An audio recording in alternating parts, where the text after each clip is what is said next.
السلام علیکم، میرے چینل کا نام لائف چینجنگ ہے اور آج ہم پروفٹ یوسف علیہ السلام کا واقعہ سنیں گے۔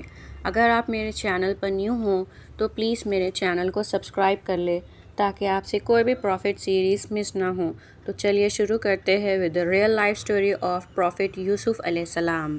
یوسف علیہ السلام پیغمبر یعقوب علیہ السلام اور راحیل کے بیٹے تھے۔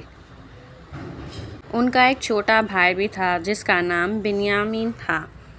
یعقوب علیہ السلام کے کل 12 بیٹے تھے۔ پیغمبر یعقوب علیہ السلام یوسف علیہ السلام اور بنیامین کو اپنے باقی بچوں سے زیادہ چاہتے تھے۔ اس بات سے باقی بھائی کافی ناراض رہتے تھے۔ ایک رات یوسف علیہ السلام نے ایک حیرت انگیز خواب دیکھا۔ انہوں نے آسمان میں سورج، چاند اور 11 تارے دیکھے جو ان کی خدمت میں سلام پیش کر رہے تھے۔ کمسن پیغمبر کو اس خواب سے کافی حیرت ہوئی۔ وہ سوچ میں پڑ گئے کہ تاروں نے انہیں کیوں سلام کیا۔ انہیں اس کا مطلب سمجھ نہیں آیا تو وہ اپنے والد کے پاس گئے اور انہیں خواب کے بارے میں بتایا۔ ابو، میں نے خواب میں 11 تارے دیکھے، سورج، چاند دیکھے۔ انہوں نے اپنے والد سے کہا، میں نے دیکھا وہ سب مجھے سلام پیش کر رہے تھے۔ یعقوب علیہ السلام ایک پیغمبر تھے اور وہ یہ خواب کے معنی سمجھ گئے۔ وہ اس سے بہت خوش تھے۔ اللہ سبحانہ و تعالیٰ نے تمہیں دعائیں دی ہیں یوسف۔ بزرگ پیغمبر نے اپنے بیٹے سے کہا، اس خواب کے معنی یہ ہے کہ تمہیں لوگوں کا مستقبل پڑھنے کے علم سے نوازا جائے گا۔ یعقوب علیہ السلام ایک بزرگ اور عقل مند انسان تھے، لہٰذا وہ جانتے تھے کہ جب ان کے باقی بیٹوں کو یوسف کے خواب کے بارے میں پتہ ہوگا تو وہ خوش نہیں ہوں گے۔ انہوں نے آگاہ کرتے ہوئے کہا، میرے بچے، اپنے اس خواب کے بارے میں اپنے بھائیوں کو کچھ مت بتانا، وہ تم سے جلیں گے اور وہ تمہارے دشمن بن جائیں گے۔ نہیں ابا، میں انہیں نہیں بتاؤں گا، بیٹے نے جواب دیا۔ لیکن کچی عمر کا معصوم لڑکا اپنے بھائیوں کے پاس گیا اور انہیں خواب کے بارے میں بتا دیا۔ جب بھائیوں نے اس کے بارے میں سنا تو وہ بہت ناراض ہوئے۔ ہمارے ابا ہم سے زیادہ یوسف کو کیوں چاہتے ہیں؟ ان میں سے ایک بھائی نے کہا، شاید وہ ہم سے زیادہ خوبصورت ہے اس لیے۔ دوسرے نے جواب دیا، ہمارے ابا گمراہ ہو گئے۔ ایک اور بھائی نے کہا، کیوں نہ ہم یوسف کا قتل کر دیں اور اس سے پیچھا چھڑائیں۔ ایک اور بھائی نے کہا، لیکن ہم اسے ماریں گے کہاں؟ ایک بھائی نے پوچھا، ہمیں اسے یہاں سے دور بھیجنا ہوگا۔ بھائی نے جواب دیا۔ پھر ایک بھائی نے مشورہ دیا، دیکھو، اسے پیچھا چھڑانے کے لیے اسے مارنے کی ضرورت نہیں۔ ادھر دیکھو، یہاں سڑک کنارے ایک کنواں ہے، ہم اسے وہاں پھینک دیں گے، اسے مسافر اٹھا کر لے جائیں گے اور اپنا غلام بنا لیں گے، اور اس طرح وہ ہمارے ابا کی آنکھوں سے دور ہو جائے گا اور ہمارا کام پورا ہو جائے گا۔ پھر سارے 10 بھائی اپنے والد کے پاس گئے اور یوسف نے اپنے ساتھ بھیجنے کے لیے التجا کرنے لگے۔ لیکن یعقوب علیہ السلام یوسف علیہ السلام کی بہت فکر کرتے تھے کہ باقی بھائی اس سے جلتے ہیں اور اس سے بالکل بھی محبت نہیں کرتے، لہٰذا انہوں نے پہلے انکار کر دیا۔ یوسف ہمارا چھوٹا لاڈلا بھائی ہے، ایک نے کہا، ہم آپ ہی کے بیٹے ہیں تو آپ اتنی فکر کیوں کرتے ہیں؟ برائے مہربانی ہمارے ساتھ بھیج دیں۔ بھائیوں نے کہا، مجھے ڈر ہے کہ جب تم کھیل رہے ہو اسے بھیڑیا لے جائے گا۔ یعقوب علیہ السلام نے کہا، کبھی نہیں۔ ایک بھائی نے کہا، جب ہم اس کے ساتھ ہیں تو بھیڑیا اسے کیسے کھا سکتا ہے؟ ہم مضبوط ہیں، ہم اس کو بچا سکتے ہیں ابا۔ بھائیوں کی باتیں سن کر ان کے ساتھ یوسف علیہ السلام کو بھیجنے پر مجبور ہو گئے۔ انہوں نے اجازت دے دی۔ اگلے دن سارے بھائی یوسف علیہ السلام کو لے کر جنگل میں گئے۔ وہ بہت خوش تھے کہ آخر کار وہ اس سے پیچھا چھڑانے والے ہیں۔ انہوں نے جنگل کو پار کیا اور وہ سیدھے کنویں کے پاس پہنچے، جیسا کہ ان کا منصوبہ تھا۔ کنویں کی دیوار پر روک کر پانی پینے کا ناٹک کرنے لگے۔ تبھی ایک بھائی نے یوسف کے کندھے پر ہاتھ رکھا اور اسے زور سے پکڑ لیا۔ اس رویے سے یوسف حیرت میں پڑ گئے اور اپنے آپ کو چھڑانے کی کوشش کرنے لگے۔ تبھی سارے بھائی اکٹھے ہو گئے اور اسے پکڑ لیا تاکہ وہ ہل نہ سکے۔ نے اس کی قمیص اتاری اور سب نے مل کر یوسف علیہ السلام کو اٹھایا اور گہرے کنویں میں پھینک دیا۔ یوسف علیہ السلام مدد کے لیے روتے رہے اور اپنے بھائیوں سے مدد کے لیے پکارتے رہے، لیکن بھائیوں نے انکار کر دیا اور اپنے بھائی کی کوئی پرواہ نہیں کی۔ اندھیرے گہرے کنویں میں یوسف پوری طرح اکیلے تھے۔ وہ بہت ڈرے ہوئے تھے اور رو رہے تھے، اور تبھی اللہ نے انہیں کہا، اداس مت ہو اور ڈرو مت، میں تمہارے ساتھ ہوں، تمہارے ساتھ بہت اچھا ہونے والا ہے۔ تمہارے بھائی تمہارے سامنے ہوں گے اور تم انہیں یاد دلاؤ گے کہ انہوں نے کیا کیا تھا۔ یوسف علیہ السلام کنویں میں ہی ایک پتھر پر بیٹھ گئے۔ سارے بھائی پھر اکٹھا ہوئے اور بولے، ہم ابا کو کیا بولیں گے؟ ان میں سے ایک نے کہا، ہم انہیں کہیں گے کہ آپ صحیح تھے ابا، اسے بھیڑیے نے کھا لیا۔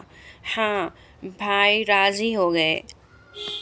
ہم والد سے کہیں گے کہ اسے بھیڑیا کھا گیا۔ پھر بھائیوں نے بھیڑ کو پکڑا، اسے مار دیا۔ انہوں نے یوسف کی قمیص پر اس کا خون لگا دیا۔ اب والد ہمارا یقین کریں گے۔ انہوں نے کہا۔ ہمارے بھائی والد کے پاس روتے ہوئے پہنچے اور بولے، ہم دوڑ کا مقابلہ کر رہے تھے، ہم نے سامان یوسف کے پاس چھوڑا ہوا تھا، لیکن جب ہم واپس لوٹے، بھیڑیا ہمارے چھوٹے بھائی کو کھا چکا تھا۔ ہاں ابا، دوسرے بھائی نے کہا، یہ دیکھیے اس کی قمیص۔ لیکن یعقوب علیہ السلام جانتے تھے کہ وہ جھوٹ بول رہے ہیں۔ وہ ایک پیغمبر تھے اور ایک عقل مند انسان بھی۔ انہیں معلوم تھا کہ جب بھیڑیا کسی کو کھاتا ہے تو وہ اس کے کپڑے پھاڑ ڈالتا ہے، لیکن یوسف کی قمیص ثابت تھی اور اسے صرف خون میں ڈبویا گیا تھا، اور اس طرح پیغمبر جان گئے تھے کہ بھیڑیے کی کہانی سراسر جھوٹ ہے۔ یہ کہانی تمہیں لوگوں نے بنائی ہے۔ انہوں نے ان سے کہا، مجھے اللہ نے صبر عطا کیا ہے، میں اپنے بیٹے کا انتظار کروں گا۔ یعقوب علیہ السلام اس رات سو نہیں سکے اور اپنے بیٹے کی فکر کرتے رہے۔ اس اندھیرے کنویں میں یوسف علیہ السلام کے لیے بہت برا وقت تھا۔ جنگل کے بیچوں بیچ وہ اندھیرے میں ڈوبے ہوئے تھے۔ وہاں باپ بیٹے دونوں کے لیے ایک مشکل وقت تھا۔ لوگوں کا ایک جتھا جنگل سے ہوتے ہوئے مصر جا رہا تھا۔ وہ لوگ پیاسے تھے اور پانی ڈھونڈ رہے تھے۔ جب انہوں نے کنواں دیکھا تو ایک شخص کو پانی لانے بھیجا۔ آدمی کنویں پر آیا اور اس نے بالٹی نیچے لٹکائی۔ بالٹی کو نیچے آتا دیکھ یوسف علیہ السلام بہت خوش ہوئے اور انہوں نے اسے پکڑ لیا۔ جب آدمی نے رسی کھینچنا شروع کی تو اسے لگا کہ یہ بہت وزندار ہے۔ جب اس نے کنویں میں جھانک کر دیکھا تو وہ حیرت میں پڑ گیا کہ ایک جوان لڑکا رسی پر لٹکا ہوا ہے۔ اس نے رسی کو زور سے پکڑ لیا اور اپنے دوستوں سے چلا کر کہا، یہاں آ کر میرا ساتھ دو، مجھے لگتا ہے ہمیں اصلی خزانہ کنویں میں مل گیا ہے۔ اس کے ساتھی جلدی کنویں کی طرف آئے اور رسی کھینچنے میں اس کی مدد کرنے لگے۔ جب انہوں نے خدائی نور سے چمکتے ایک بچے کو دیکھا تو وہ حیرت میں پڑ گئے۔ وہ جانتے تھے کہ اس جوان لڑکے کے بدلے انہیں تگڑی رقم مل سکتی ہے۔ روپیہ ہی ان کے لیے سب کچھ تھا۔ انہوں نے ترنت یوسف کو زنجیروں میں باندھا اور ان کے گھر سے دور اپنے ساتھ مصر لے گئے۔ یوسف علیہ السلام کو بچانے کے بعد مسافروں نے انہیں زنجیروں میں باندھا اور مصر لے گئے۔ وہ کئی دنوں اور کئی راتوں تک ریگستان سے ہو کر سفر کرتے رہے اور کئی دنوں کے سفر کے بعد آخر کار وہ مصر پہنچ گئے۔ مسافر بازار گئے اور یوسف علیہ السلام کو نیلام کرنے لگے۔ کوئی ہے جو اس خوبصورت بچے کو خریدے؟ انہوں نے زور سے آواز لگائی۔ خبر تیزی سے پھیل گئی اور سینکڑوں کی تعداد میں لوگ اس بے حد خوبصورت بچے کو خریدنے کے لیے آئے۔ نیلامی کے بعد مصر کے وزیر اعلیٰ عزیز نے چند چاندی کے سکوں کے بدلے یوسف علیہ السلام کو خریدا۔ وہ لوگ محل پہنچے۔ جب وزیر اعلیٰ نے اپنے خادموں سے زنجیریں کھولنے کو کہا تو یوسف علیہ السلام زندہ دلی سے حیرت میں پڑ گئے کہ وہ کبھی بھی اس کا بھروسہ نہ توڑیں، اور اس کے ساتھ ہی یہ وعدہ بھی کیا کہ وہ ان کے ساتھ کبھی بدسلوکی نہیں کرے گا۔ اس کے آرام سے رہنے کا انتظام کیا جائے۔ عزیز نے اپنی بیگم سے کہا، یہ ایک بہت عقل مند لڑکا ہے۔ آخر کار یوسف علیہ السلام سکون نصیب ہوا۔ وہ جانتے تھے کہ انہیں پناہ مل گئی ہے اور یہاں ان کا اچھی طرح خیال رکھا جائے گا۔ اس کے لیے انہوں نے اللہ سبحانہ وتعالیٰ کا تہہ دل سے شکر ادا کیا۔ انہیں گہرے اندھیرے کنویں میں پھینکے جانے کو کوئی بہت لمبا عرصہ نہیں بیتا تھا جہاں ان کے جینے کی کوئی امید نہیں تھی۔ اس کے بعد وہ غلام بنائے گئے، انہیں زنجیروں میں جکڑا گیا، لیکن اب وہ محل کے عیش و آرام کا لطف لے رہے تھے۔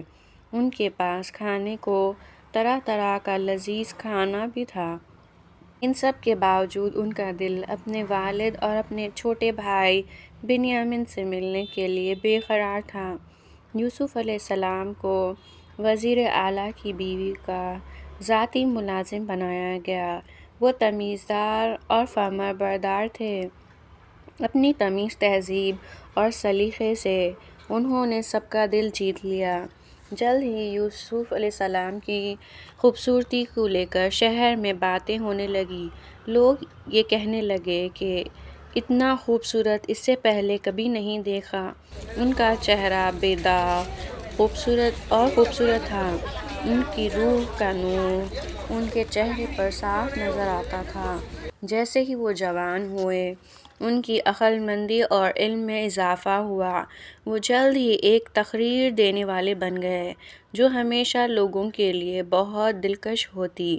ان کے مالک کو احساس ہوا کہ یوسف ان کی زندگی میں آئے سب سے ایماندار، سب سے سچے اور ذہین انسان ہیں۔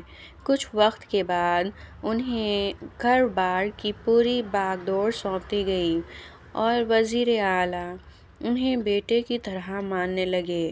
وزیر اعلیٰ کی بیگم زلیخا یوسف علیہ السلام کو بہت پسند کیا کرتی تھی۔ گزرتے وقت کے ساتھ ساتھ ان کی دیوانگی دن بدن بڑھتی ہی گئی۔ وزیر اعلیٰ کی بیگم اپنے جذباتوں پر قابو نہیں رکھ پا رہی تھیں۔ ان کی راتوں کی نیند اڑ گئی۔ اب وہ پیغمبر کی محبت میں اندھی ہو گئی۔ زلیخا اپنی دیوانگی پر قابو نہیں رکھ پائی۔ ایک دن جب وہ پیغمبر کے ساتھ کمرے میں اکیلی تھی، تب انہوں نے انہیں چومنے کی کوشش کی، لیکن یوسف علیہ السلام نے انکار کر دیا کیونکہ وہ اللہ سبحانہ وتعالیٰ کی سچی عبادت کرنے والے تھے۔ وہ ان سے دور چلے گئے۔ یوسف علیہ السلام کے انکار نے زلیخا کی دیوانگی اور بھڑکا دی۔ وہ جب دروازے کی طرف بڑھ رہے تھے، تب زلیخا ان کے پیچھے دوڑی اور انہیں قمیص سے پکڑ لیا۔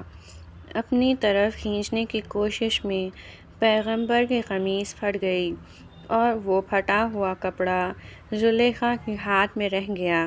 تبھی اچانک دروازہ کھل گیا اور وہاں وزیر اعظم کے ساتھ ہی کچھ اور رشتہ دار کھڑے تھے۔ اپنے شوہر کو دیکھتے ہی اس مکار عورت کا رنگ بدل گیا۔ اس آدمی نے مجھے پکڑنے کی کوشش کی، اس نے وہ پھٹا ہوا کپڑے کا ٹکڑا دکھاتے ہوئے کہا، آپ کو اسے فوراً قید خانے میں ڈالنا چاہیے۔ اب وہ پیغمبر کو ہی گنہگار ٹھہرانے کی کوشش کر رہی تھی، لیکن یوسف علیہ السلام نے انکار کر دیا۔ انہوں نے مجھے پکڑنے کی کوشش کی۔ انہوں نے کہا، سچ اور جھوٹ کا فیصلہ کرنے کے لیے عزیز اور ان کے رشتہ داروں نے قمیص کی جانچ پرکھ کی اور یہ پایا کہ قمیص پیچھے سے پھٹی ہے۔ وزیر اعلیٰ نے اپنے بیگم کی طرف دیکھا اور بولے، اگر اس نے تم پر حملہ کیا ہے تو قمیص آگے سے پھٹنی چاہیے تھی، لیکن یوسف کی قمیص پیچھے سے پھٹی ہے، اس کا مطلب تم جھوٹ بول رہی ہو۔ انہوں نے غصے سے کہا۔ جب عزیز کو یہ احساس ہوا کہ ان کی بیوی نے جھوٹ بولا ہے تو انہوں نے یوسف علیہ السلام کے شرمناک رویے کے لیے معافی مانگی۔ پھر انہوں نے اپنی بیگم سے کہا کہ وہ بھی پیغمبر سے معافی مانگے۔ اس واقعے کی خبر پورے شہر میں جنگل کی آگ کی طرح پھیل گئی۔ اسے تو دیکھو، ایک نے کہا۔ اس نے نوکر کو بہکایا۔ باقی اس کا مذاق اڑانے لگے۔ اپنے بارے میں اڑ رہی افواہوں سے زلیخا پریشان تھی۔ پوری ایمانداری سے اس کا ماننا تھا کہ یوسف علیہ السلام کے خوبصورت مرد کے لیے کسی بھی عورت کا خود کو روک پہ پانا آسان نہیں تھا۔ اپنی بے بسی سے باقی عورتوں کو واقف کرانے کے لیے اس نے ایک منصوبہ تیار کیا۔ اس نے اپنی پہچان کی ساری عورتوں کو محل میں دعوت دینے کا فیصلہ کیا۔ دعوت کا انتظام خاص طور پر عورتوں کے لیے ہی تھا۔ بھی اس دعوت کا بے صبری سے انتظار کر رہی تھی اور ان سبھی یہ امید کر رہی تھی کہ وہ ایک نظر یوسف علیہ السلام کو دیکھ پائیں۔ تبھی اچانک زلیخا نے بات چھیڑنے کا فیصلہ کیا۔ سبھی سنیے، اس نے مہمانوں سے کہا، میں نے ان لوگوں کے بارے میں سنا ہے جو یہ کہتے ہیں کہ میں اپنے غلام سے محبت کرتی ہوں، جو جہاں جیسا تھا وہیں رک گیا، اور اس کی نظریں وزیر اعلیٰ کی بیگم پر گڑ گئیں۔ میں مانتی ہوں کہ وہ بہت خوبصورت ہے، میں اس سے بھی انکار نہیں کرتی کہ میں اس سے محبت کرتی ہوں اور بہت لمبے وقت سے کرتی ہوں۔ دعوت نامے میں شامل سارے لوگ اس قبول نامے سے سن رہ گئے، کیونکہ کسی اور کا نہیں، وزیر اعلیٰ کی بیگم کا قبول نامہ تھا۔ اسی درمیان زلیخا نے اپنے نوکروں سے مہمانوں کے بیچ پھل بانٹنے کو کہا۔ کھانا کھانے کے بعد مہمانوں نے پھل کاٹنا شروع کر دیا۔ یہ وہی پل تھا جب زلیخا نے یوسف علیہ السلام کو طلب کیا۔ وہ نظریں نیچی کر کے تمیز سے داخل ہوئے۔ تبھی زلیخا نے انہیں ان کے نام سے بلایا اور انہوں نے اپنا سر اوپر اٹھایا۔ جب مہمانوں نے یوسف علیہ السلام کا چہرہ دیکھا تو وہ کچھ نہ بول سکے اور حیرت میں پڑ گئے۔ کرشمائی خوبصورتی سے ان کا چہرہ دمک رہا تھا۔ اس میں اتنی معصومیت تھی کہ کوئی بھی ان کے روح کی گہرائی میں اتر سکتا تھا۔ پھل کاٹتی ہوئی عورتیں حیرت کے مارے بدحواس ہو گئیں، کیونکہ سبھی کی نظریں پیغمبر پر تھیں۔ ساری عورتیں بے خبر ہو کر اپنا ہاتھ کاٹتی رہیں اور انہیں درد بھی محسوس نہیں ہوا۔ ایک مہیلا نے بے خیالی میں کہا، یہ کوئی عام انسان نہیں۔ دوسری بڑبڑائی، وہ ایک پاک فرشتہ ہے۔ سب کی نگاہیں یوسف علیہ السلام پر تھیں اور کسی کو پتہ بھی نہیں چلا کہ ان کے ہاتھوں سے خون نکل رہا ہے۔ تبھی زلیخا کھڑی ہوئی، اپنے ہاتھوں کو دیکھو، اس نے ان سے کہا۔ جب خواتینوں نے اپنے ہاتھوں کی طرف دیکھا تو انہیں احساس ہوا کہ ان کے ہاتھوں سے خون نکل رہا ہے اور انہوں نے خون روکنے کی کوشش کی، یہ اسی کی غلطی ہے اور الزام مجھ پر آیا۔ میں انکار نہیں کرتی کہ میں نے اسے پھسلانے کی کوشش کی۔ تم لوگوں نے دیکھا نا، تم لوگوں کا کیا حال ہوا ہے۔ اب اگر اس نے پھر سے حکم دوری کی تو اسے قید خانے میں ڈال دیا جائے گا۔ اس نے سب سے کہا، یا اللہ۔ یوسف علیہ السلام نے دھیرے سے کہا، میں اس گناہ کو انجام دینے کے بجائے قید ہو جانا پسند کروں گا۔ پھر یوسف علیہ السلام چپ چاپ نیچے نظریں کیے ہوئے کمرے سے باہر چلے گئے۔ اس رات زلیخا نے اپنے شوہر کو اس بات کے لیے منا لیا کہ یوسف علیہ السلام کو قید خانہ بھیجنا ہی اس کی عزت بچانے کا صرف ایک طریقہ ہے۔ وزیر اعلیٰ پیغمبر کو اپنے بیٹے کی طرح مانتے تھے اور وہ جانتے تھے کہ وہ معصوم ہیں۔ وہ کبھی اس سے پہلے اتنے وفادار انسان سے نہیں ملے تھے۔ بھاری من سے عزیز نے حکم دیا کہ یوسف علیہ السلام کو گرفتار کیا جائے اور انہیں قید خانے بھیجا جائے۔ ان کے لیے ایک معصوم کو سلاخوں کے پیچھے بھیجنے کا فیصلہ قطعی آسان نہیں تھا۔ بدقسمتی سے ان کے پاس کوئی اور راستہ نہیں تھا۔ اس دن یوسف علیہ السلام کو زنجیروں میں جکڑ کر قید خانے میں ڈال دیا گیا تھا اور یہی وقت ان کے تیسرے امتحان کا تھا۔ یہاں تک تھی یوسف علیہ السلام کے واقعے کی پہلی قسط۔ باقی ان کے ساتھ کیا ہوا یہ جانیں گے ہم اگلی قسط میں۔ آپ کو یہ واقعہ کیسا لگا اور آپ نیکسٹ کون سی پروفٹ کی سیریز سننا چاہیں گے، پلیز آپ مجھے کامنٹس میں بتائیں اور میرے چینل کو سبسکرائب کر لیں تاکہ آپ سے کوئی بھی پروفٹ سیریز مس نہ ہو۔ ملتے ہیں نیکسٹ ایپیسوڈ کے ساتھ، تب تک کے لیے اللہ حافظ۔